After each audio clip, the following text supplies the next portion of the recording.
ಚಾಮರಾಜಪೇಟೆಯಲ್ಲಿರುವಂತಹ ಪಶು ವೈದ್ಯಕೀಯ ಸಂಸ್ಥೆಯನ್ನು ಜಯನಗರಕ್ಕೆ ಶಿಫ್ಟ್ ಮಾಡಬೇಕು ಅಂತ ಹೇಳಿ ಸರ್ಕಾರ ನಿರ್ಧಾರ ಮಾಡಿರುವಂತಹದ್ದು. ಈ ಒಂದು ನಿರ್ಧಾರಕ್ಕೆ ಪ್ರಾಣಿ ಪ್ರಿಯರು ಆಕ್ರೋಶಗೊಂಡು ಸದ್ಯ ಚಾಮರಾಜಪೇಟೆಯಲ್ಲಿರುವಂತಹ ಪಶುಪಾಲನಾ ಮತ್ತು ಪಶು ವೈದ್ಯಕೀಯ ಸಂಸ್ಥೆಯ ಎದುರು ಪ್ರತಿಭಟನೆಗೆ ಸಜ್ಜಾಗಿರುವಂತಹದ್ದು. ತಮ್ಮ ಮನೆಯಲ್ಲಿರುವಂತಹ ಪ್ರಾಣಿಗಳನ್ನ ಕರ್ಕೊಂಡು ಬಂದು ಈ ಒಂದು ಪ್ರತಿಭಟನೆಯನ್ನು ಮಾಡಲಿಕ್ಕೆ ಎಲ್ಲರೂ ಕೂಡ ಸಜ್ಜಾಗಿರುವಂತಹದ್ದು. ಕಾರಣ ಈ ಒಂದು ಸ್ಥಳದಲ್ಲಿ ಶಾಲೆಗಳನ್ನ ತೆರೆಯಲಿಕ್ಕೆ, ಅಲ್ಪಸಂಖ್ಯಾತರ ಶಾಲೆಯನ್ನು ತೆರೆಯಲಿಕ್ಕೆ ಸರ್ಕಾರ ಮುಂದಾಗಿದೆ. ಹೀಗಾಗಿ ಏನು ಶಾಲೆಗಳನ್ನ ತೆರೆಯೋಕ್ಕೆ ಮುಂದಾದರೆ ಇಲ್ಲಿರುವಂತಹ ಪ್ರಾಣಿಗಳಿಗೆ ಚಿಕಿತ್ಸೆ ಕೊಡಲಿಕ್ಕೆ ನಾವು ಎಲ್ಲಿ ಕರ್ಕೊಂಡು ಹೋಗಬೇಕು? ಹಾಗಾದರೆ ಕೇವಲ ಮತಕ್ಕೋಸ್ಕರ ನೀವು ಏನು ಬೇಕಾದರೂ ಮಾಡ್ತೀರಾ, ಪ್ರಾಣಿಗಳ ಮೇಲೆ ನಿಮಗೆ ಕಾಳಜಿ ಇಲ್ವಾ ಅಂತ ಹೇಳಿ ಇಲ್ಲಿ ಎಲ್ಲರೂ ಕೂಡ ಪ್ರತಿಭಟನೆಗೆ ಮುಂದಾಗಿರುವಂತಹದ್ದು. ನಾನು ಸಾರ್ವಜನಿಕರನ್ನೇ ಮಾತಾಡಿಸ್ತಾ ಹೋಗ್ತೀನಿ. ಸರ್, ಈ ಒಂದು ಜಾಗವನ್ನು ಶಾಲೆಯಾಗಿ ನಿರ್ಮಾಣ ಮಾಡಲಿಕ್ಕೆ ಸರ್ಕಾರ ಮುಂದಾಗಿದೆ, ಇದ್ರ ಬಗ್ಗೆ ಏನು ಹೇಳ್ತೀರಾ? ಮೇಡಮ್ ನಮಸ್ಕಾರ, ನನ್ನ ಹೆಸರು ವಿಜಯಕುಮಾರ್ ಅಂತ. ಈ ಚಾಮರಾಜಪೇಟೆ ರಿಪಬ್ಲಿಕ್ ಆಫ್ ಚಾಮರಾಜಪೇಟೆಯಾಗಿ ಮಾರ್ಪಟ್ಟಿದೆ. ಇದು ಮಿನಿ ಪಾಕಿಸ್ತಾನ ಅಂತಲೂ ಹೇಳ್ಬೋದು ನಾವು. ಇರೋ ಶಾಲೆಗಳನ್ನೇ ಇವರು ಕಸ ಹಾಕೋ ತೊಟ್ಟಿ ಮಾಡ್ಕೊಂಡು ಕುಂತಿರೋಂಥ ಸರ್ಕಾರ ಇಲ್ಲದೇ ಇರೋ ಜಾಗ ಹೊಡೆಯೋದಕ್ಕೆ ಶಾಲೆ ಹೆಸರು ಇಟ್ಕೊಂಡು ಇವರು ಇರೋ ಶಾಲೆಗಳು ಉದ್ಧಾರ ಮಾಡಿದ್ರೆ ಸಾವಿರಾರು ಜನ ವಿದ್ಯಾರ್ಥಿಗಳು ಒಳ್ಳೆಯದಾಗುತ್ತೆ. ಈ ಜಾಗನ ಪಾಪ ಪ್ರಾಣಿಗಳಿಗೆ ಕೊಟ್ಟಿರೋ ಜಾಗನ ಕಿತ್ಕೊಳ್ಳೋ ಅಂಥ ಹೀನಾಯ ಸ್ಥಿತಿಗೆ ಬಂದಿದೆ ಅಂತ ನಾವು ಕನಸು ಮನಸ್ಸಲ್ಲೂ ನೆನೆಸಿರಲಿಲ್ಲ ಈ ಸಿದ್ದರಾಮಯ್ಯ ಅವ್ರ ಸರ್ಕಾರ. ಸೊ ಇದನ್ನು ಅವ್ರಿಗೆ ಬಿಟ್ಟಿದ್ದು.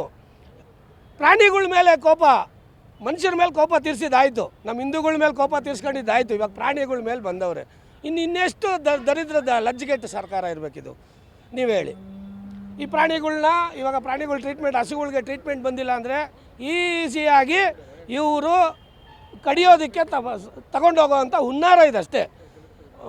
ಎಲ್ಲ ಪ್ರಾಣಿಗಳಿಗೆ ಇವಾಗ ಟ್ರೀಟ್ಮೆಂಟ್ ಸಿಕ್ಕಿಲ್ಲ ಅಂದರೆ ಸೀದಾ ಏನು ಮಾಡ್ತಾರೆ ಪಶುಪಾಲಕರು, ಪಾಪ ಅವ್ರಿಗೆ ಬಂದಿರೋ ರೇಟಿಗೆ ಕೊಡ್ತಾರೆ. ಆ ಪ್ಲ್ಯಾನಿಂದ ಇದನ್ನು ಮಾಡ್ತಾ ಇರೋದು ಹೊರತು ಇನ್ನೇನು ಉದ್ಧಾರ ಮಾಡಬೇಕು, ಇವ್ರು ಯಾವುದೋ ಹಾಸ್ಟೆಲ್ ಕಟ್ಬಿಟ್ಟು ಅವರು ಡಾಕ್ಟ್ರು PhD ಮಾಡಿಬಿಡ್ತಾರೆ ಅವರು ಅನ್ನೋದೆಲ್ಲ ಸುಳ್ಳು. ಅವ್ರು ಯಾವುದೇ ದೊಡ್ಡ ಹಾಸ್ಪಿಟ್ಲು ಕಟ್ಕೊಟ್ರು ಅವರಂತೂ ಡಾಕ್ಟ್ರು ಇಂಜಿನಿಯರ್ಗಳು ಆಗೋವಂಥ ಬುದ್ಧಿ ಅಂತೂ ಇಲ್ಲ ಅವ್ರಿಗೆ. ಅದು ಮಾತ್ರ ಶತಸಿದ್ಧ ಮೇಡಮ್. ಸರ್, ನೀವೇ ಇಟ್ಕೊಂಡಿದ್ದೀರಾ ಮೂಕ ಪ್ರಾಣಿ ನನ್ನ ಮೇಲೆ ದಯೆ ಇರಲಿ ಅಂತ ಹೇಳಿ. ಸೊ ಈ ಒಂದು ವಿಚಾರವಾಗಿ ಇಲ್ಲಿ ಪ್ರಾಣಿಗಳನ್ನ ಅಂದರೆ ನಿಮಗೆ ಪ್ರಾಣಿ ಸಾಕಿರೋರಿಗೆ ಎಷ್ಟು ತೊಂದರೆ ಆಗುತ್ತೆ ಸರ್ ಪ್ರಾಣಿಗಳನ್ನ ಬೇರೊಂದು ಕಡೆಗೆ ಕರ್ಕೊಂಡು ಹೋಗ್ಲಿ? ಮೇಡಮ್, ಒಬ್ಬ ಮನುಷ್ಯನಿಗೆ ಏನಾರ ಒಂದು ನೋವು ಏನೇ ಆದ್ರೂ ಒಂದು ಹಾಸ್ಪಿಟ್ಲಿಗೆ ಓಡೋಗ್ತೀವಿ, ಏನಂತ ಬಾಯಿಂದ ಹೇಳ್ತೀವಿ. ಒಂದು ನೋವಾಗಿದೆ ಇದಾಗಿದೆ ಅಂದ್ಬಿಟ್ಟು ಒಂದು ಆಸ್ಪತ್ರೆಗೆ ಕೊಡ್ತೀವಿ. ಆ ಮೂಗು ಪ್ರಾಣಿ ಎಲ್ಲೂ ಹೋಗ್ತೇವೆ ಮೇಡಮ್, ಯಾರು ಕರ್ಕೊಂಡು ಹೋಗ್ತಾರೆ? ಇವತ್ತು ಒಂದು ಇಲ್ಲಿಂದ ನಾವು ದೂರ ಎಲ್ಲರೂ ಜಯನಗರ ಅಂತ ಹೇಳ್ತಾರೆ, ಜಯನಗರಕ್ಕೆ ಹೋಗ್ಬೇಕಾದ್ರೆ 150-200 ರೂಪಾಯಿ ಕೊಡಬೇಕು ಅಂತ. ಇದನ್ನೆಲ್ಲ ಇಂಥ ಲಜ್ಜೆಗೆಟ್ಟ ಸರ್ಕಾರ ಏನಕ್ಕೆ ಮಾಡ್ತೀರ ಸಿದ್ದರಾಮಯ್ಯನವರೇ? ನಿಮಗೆ ಅಲ್ಲ ರೀ, ಬೇರೆ ಇನ್ಯಾವುದು ಜಾಗಗಳಿಲ್ವೇನ್ರಿ ನಿಮಗೆ? ಇರೋ ಎಷ್ಟು ಸ್ಕೂಲ್ಗಳಿದೆ ರೀ, ಅವೆಲ್ಲ ಬೇಕು, ಅವು ಉದ್ಧಾರ ಮಾಡಿರಿ. ಅಂದರೆ ನೀವು ಇದು ಯಾವ್ದಾರು ಈ ಜಾಗಕ್ಕೆ ಬಂದ್ಬಿಟ್ಟು ನಮಗೆ ನಿಮ್ಮ ಅಣ್ಣ ತಮ್ಮದಿರು ಇದು ಇವರು ಅಂದ್ಬಿಟ್ಟು ಬಂದು ನೀವು ಮಾಡ್ತಾ ಇದ್ದೀರಲ್ರಿ, ನೀವು ಮಾನ ಮರ್ಯಾದೆ ಮಾಡಿರಿ. ಫಸ್ಟು ಮೂಗು ಪ್ರಾಣಿಗಳ ಬಗ್ಗೆ ನೀವು ಮನುಷ್ಯರ ಮೇಲೇ ಒಂದು ದಯ ತೋರಿದಾದ್ಮೇಲೆ ಮೂಗು ಪ್ರಾಣಿ ಮೇಲೆ ಎಲ್ಲಿ ತೋರಿಸ್ತೀರಾ? ನೀವು ಮಾಡೋ ಕರ್ಮಗಳು ನಿಮ್ಗೆ ಅನುಭವಿಸಿರ. ಇದು 100ಕ್ಕೆ 100 ಸತ್ಯ. ನೀವು ಮಾಡ್ತಾ ಇರೋ ಕರ್ಮಗಳು ಕಮ್ಮಿ ಅಲ್ಲ. ನೀವು ಹಿಂದೂಗಳಿಗೆ ಎಷ್ಟು ಅನ್ಯಾಯ ಮಾಡ್ತಾ ಇದ್ದೀರಾ, ಮುಂದೆ ಇದಕ್ಕೊಂದು ಪ್ರತಿಫಲ ನಾವು ಕೊಟ್ಟೇ ಕೊಡ್ತೀವಿ. ಇದು ನೀವು ಅನುಭವಿಸ್ತೀರಾ, ಇದು ಸತ್ಯ.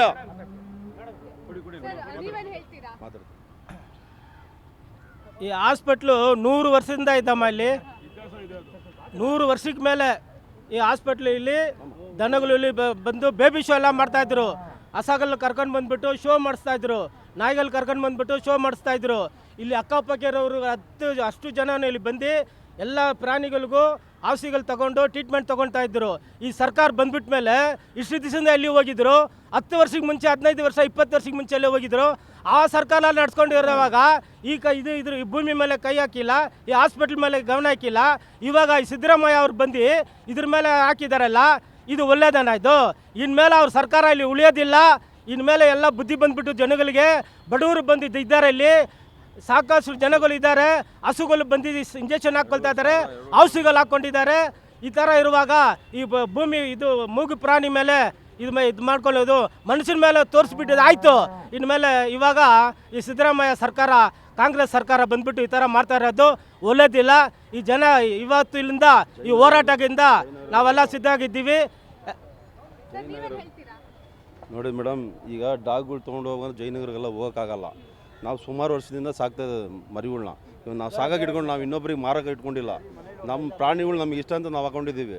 ಇದು ಧರ್ಮಕ್ಕೋಸ್ಕರ ಅವ್ರು ಕೊಟ್ಟಿರೋದು. ಧರ್ಮಕ್ಕೋಸ್ಕರ ಕೊಟ್ಟಿದ್ದು ನೀವು ಅದನ್ನು ಮಾಡ್ತೀನಿ ಇದನ್ನು ಮಾಡ್ತೀನಿ ಅಂತ ಹೋದ್ರೆ ಇದೆಲ್ಲ ತಪ್ಪು. ಇದೇನಿದೆ ನಮಗೆ ಅವ್ರ ಹಸುಗಳಿಗೆ ಬೇಕೋ, ಡಾಗ್ಗಳಿಗೆ, ಇವೆಲ್ಲ ಪ್ರಾಣಿಗಳಿಗೆ ಬೇಕೋ. ಇದನ್ನು ಬಿಟ್ಬಿಟ್ಟು ದಯವಿಟ್ಟು ನೀವು ಬೇರೆ ಕಡೆ ಎಲ್ಲ ನಿಮ್ಮ ಮನೆ ಹತ್ರ ಇದ್ದರೆ ಯಾವ್ದಾರು ಪಕ್ಕದಲ್ಲಿ ಇರೋದು ಮಾಡ್ಕೊಳ್ಳಿ, ಇಲ್ಲ ನಿಮ್ಮ ಸ್ವತ್ತಲ್ಲಿ ಯಾವುದಿದೆ ನೀವು ಇದನ್ನು ಮಾಡಿಸ್ಕೊಡಿ ಆಯಿತಾ. ಇದನ್ನು ಮಾತ್ರ ದಯವಿಟ್ಟು ಕೈ ಬಿಡಿ. ಧರ್ಮಕ್ಕೆ ಕೊಟ್ಟಿರೋದು ಇದು ತುಂಬ ಬಿಟ್ಬಿಡಿ.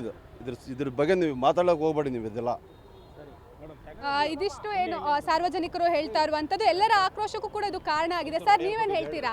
ಮೇಡಮ್, ಇದು ನಿನ್ನೆ ಮೊನ್ನೆದಲ್ಲ, ಇದು ಈ ಹಾಸ್ಪಿಟ್ಲು ಬಡವರೇ. ಹಸುಗಳು ಸಾಕೋರು, ನಾಯಿ ಸಾಕೋರಲ್ಲ, ಇಲ್ಲಿ ಬರೋರಲ್ಲಿ ತುಂಬ ಬಡವರೇ. ಇವಾಗ ಅಂಥವ್ರಿಗೆ ಇವರು ಕಾಂಗ್ರೆಸ್ ಸರ್ಕಾರ ಅನ್ಯಾಯ ಮಾಡ್ತಾ ಇದ್ದಾರಲ್ಲ, ಮಾತಿಗೆ ಮಾತು ಮನೆ ಮಗ ಅಂತಾರೆ. ಈ ಥರ ಮನೆಯೇ ಮಾರೋ ಥರ ಬಂದು ಈ ಪರಿಸ್ಥಿತಿಯಲ್ಲಿ ಬಂದಿದ್ದಾರಲ್ಲ, ಈ ಕಾಂಗ್ರೆಸ್ ಸರ್ಕಾರ ಎಲ್ಲೂ ಯಾವಾಗ ಬರುತ್ತೋ ಅವಾಗೆಲ್ಲ ಅನ್ಯಾಯ, SSTಗೆ ಮಕ್ಕಳು ನಮ್ಮ ಜನಗುರುಗಳಿಗೆ ತುಂಬ ಅನ್ಯಾಯ ಆಗೋಂಥ ಕಾಂಗ್ರೆಸ್ ಇದು. ಯಾವತ್ತಾಗಲಿ ಕಾಂಗ್ರೆಸ್ ಪಕ್ಷ ಬಂದ್ರೇ ನಮಗೆ ತೊಂದರೆ ಆಗೋದಂತೆ. ಅವ್ರ ಮಠ ಮಾರ್ಕೊಳ್ಳಿ ಮೇಡಮ್. ಅವ್ರ ಮಠ ಎಕರೆ 100 ಎಕರೆ 200 ಎಕರೆ ಇಕ್ಕೊಂಡಿದ್ದಾರಲ್ಲ, ಆ ಜಾಗದಲ್ಲಿ ಕಾಲೇಜ್ ಕಟ್ಟಕ್ಕೆ ಹೇಳಿ ಅವರು. ಇವು ಸ್ಕೂಲು ಬೇಕಾದ್ರೆ ಜನ ಬರ್ತಾಯಿದ್ರು, ಇವಾಗ ಉರ್ದು ಸ್ಕೂಲ್ ಅಂತ ಹಾಕ್ಕೊಂಡಿದ್ದಾರೆ. ಬರೀ ಉರ್ದವ್ರು ಓದ್ಬೇಕು, ಬೇರೆಯವರೆಲ್ಲ ಓದ್ಬಾರ್ದು ಅಂತ ಏನಾರು ಬರ್ಕೊಟ್ಟಿದ್ದಾರಾ? ಈ ಕಾಂಗ್ರೆಸ್ ಬಂದ್ರೇ ಬೇಕಾದಷ್ಟು ಜನಕ್ಕೆ ತೊಂದರೆ ಆಗ್ತದೆ ಮೇಡಮ್. ಸರ್, ನೀವೇನು ಹೇಳ್ತೀರಾ? ಮೇಡಮ್, ಇದು ರಾಜರ ಕಾಲದಲ್ಲಿ 1936ನೇ ಇಸ್ವಿಲಿ ಈ ಚಾಮರಾಜಪೇಟೆ ಅಂದರೆ ಬೆಂಗಳೂರಿಗೆ ಹತ್ತಿರ ಇದ್ದಿರೋದ್ರಿಂದ ಈ ಕಡೆ ನಂಜಾಮಂಗಲ ಆಗ್ಬೋದು, ಬಿಂಡಿಪೇಟೆ ಆಗಿರ್ಬೋದು, ಈ ವಾಲ್ಮೀಕಿ ನಗರ ಆಗ್ಬೋದು, ಜಯನಗರ, ಕನಕನಪಾಳ್ಯ ಇವೆಲ್ಲದಕ್ಕೂ ಸೇರಿ ಹತ್ತಿರ ಇರೋದಕ್ಕೆ ಇದೊಂದು ಮಾಡಿದರು. ಪಶು ಅಂದರೆ ಪ್ರಾಣಿಗಳಿಗಂದರೆ ಬರೀ ಹಸು ಒಂದೇ ಅಲ್ಲ, ನಾಯಿ, ಬೆಕ್ಕು, ಪ್ರತಿಯೊಂದು ಪ್ರಾಣಿಗಳಿಗೆಲ್ಲ ಸೇರಿರೋದಕ್ಕೆ ಕೊಟ್ಟಿರೋದು. ಇವರು ಅಲ್ಪಸಂಖ್ಯಾತರಿಗೆ ಅಂತ ಹೇಳ್ಬಿಟ್ಟು ಮೈನಸ್ ಮಾಡ್ತಾರಲ್ಲ. ಈಗ ಮೊರಾರ್ಜಿ ಸ್ಕೂಲ್ ಇಲ್ಲಿದೆ, ಆ ಮೊರಾರ್ಜಿ ಸ್ಕೂಲ್ನೇ ಮಾಡಲಿ, ಅಭಿವೃದ್ಧಿ ಮಾಡಲಿ. ಈಗ ಇರೋ ಶಾಲೆನ ಅದನ್ನೇ ಅಭಿವೃದ್ಧಿ ಮಾಡಿದ್ರೆ ಇದೇನಿಗೆ ಬೇಕು? ಇವ್ರು ಏನು ಕೇಳ್ತಾರೆ? ಅಲ್ಪಸಂಖ್ಯಾತರಲ್ಲಿ ಜೈನರವ್ರೆ, ಬೌದ್ಧರವ್ರೆ ಎಲ್ಲ ಅವು ಜನಕ್ಕೆ ಬಿಟ್ಬಿಟ್ಟು ಬರೀ ಇದು ಅಲ್ಪಸಂಖ್ಯಾತ ಮೈನಾರಿಟೀಸ್ಗೆ ಕೊಡುವಂಥದ್ದು ಕೇಳೋದು ತಪ್ಪಿದೆ. ಇದು ಒಂದು ಒಳ್ಳೆ ಕೆಲಸ ಮಾಡೋಂಗಿದ್ರೆ ಯಾರೋ ಸಹಕಾರ ಕೊಡ್ತಾರೆ. ಇದು ಸ್ವಂತಕ್ಕೆ ಸ್ವಾರ್ಥ ಮಾಡೋದಿದು. ಇದನ್ನು ಬೇಡ ಮೇಡಮ್. ಯಾರಿಗಾದ್ರೂ ಪ್ರಾಣಿಗಳು ಇರೋದೇ ಒಂದು ಇದನ್ನು 2 ಎಕರೆ ಇದೆ, ಇದೇನು ಕಮ್ಮಿ ಅಲ್ಲ. ಒಂದು 30-40 ನೀವೇನು ಅನ್ಬೋದು. 2 ಎಕರೆ ಜಾಗ ಇದು. ಇವತ್ತಿನ ದಿನ ಬೆಂಗಳೂರು ಸಿಟಿ ಸಿಟಿಲಿ ಇರೋದ್ರಿಂದ ಇದಕ್ಕೆ ಏನಾದ್ರು ಒಂದು ಒಳ್ಳೆ ಕೆಲಸಕ್ಕೆ ಯೂಸ್ ಮಾಡಿದ್ರೆ ಪರವಾಗಿಲ್ಲ. ಇದು ಬೇಡದೇ ಇರೋಂಥದ್ದು ಇವ್ರು ಮಾಡ್ತಾ ಇರೋದು. ಅವಾಗಿಂದ ಕಾಂಗ್ರೆಸ್ ಸರ್ಕಾರ ಬಂದು ಇದೆಲ್ಲ. ಇದಿಷ್ಟು ಏನು ಪ್ರಾಣಿ ಪ್ರಿಯರು ಹಾಗೆ ಸಾರ್ವಜನಿಕರು ಹೇಳ್ತಾ ಇರುವಂಥದ್ದು. ಅಲ್ಪಸಂಖ್ಯಾತರ ಶಾಲೆ ನಿರ್ಮಾಣ ಮಾಡಲಿಕ್ಕೆ ಸಾಕಷ್ಟು ಜಾಗ ಇದೆ, ಆದರೆ ಈ 2 ಎಕರೆ ಜಾಗದ ಮೇಲೆ ಯಾಕೆ ಸರ್ಕಾರ ಕಣ್ಣು ಹಾಕಿದೆ? ಈ ಒಂದು ಜಾಗವನ್ನು ಇಲ್ಲೇ ಉಳಿಸ್ಕೊಂಡ್ರೆ ಸಾಕಷ್ಟು ಪ್ರಾಣಿಗಳಿಗೆ ಸಹಾಯ ಆಗುತ್ತೆ. ಯಾಕಂತ ಹೇಳಿದ್ರೆ ಜಯನಗರಕ್ಕೆ ಒಮ್ಮೆ ಆಸ್ಪತ್ರೆಯನ್ನು ಶಿಫ್ಟ್ ಮಾಡಿದ್ರೆ ನಾವು ಇಲ್ಲಿಂದ ಜಯನಗರಕ್ಕೆ ಪ್ರಾಣಿಗಳನ್ನ ಕರ್ಕೊಂಡು ಹೋಗೋಕ್ಕಾಗಲ್ಲ. ಹಾಗಾಗಿ ಈ ಒಂದು ಆಸ್ಪತ್ರೆ ಇಲ್ಲೇ ಇರಲಿ ಅಂತ ಹೇಳಿ ಎಲ್ಲರೂ ಕೂಡ ತಮ್ಮ ಸರ್ಕಾರಕ್ಕೆ ಒತ್ತಾಯಿಸ್ತಾ ಇರುವಂಥದ್ದು. ಕ್ಯಾಮ್ರಾ ಪರ್ಸನ್ ಸಂದೇಶ್ ಜೊತೆ ಸುಷ್ಮಿತಾ ಪೂಜಾರಿ, ಪವರ್ ಟಿವಿ, ಬೆಂಗಳೂರು.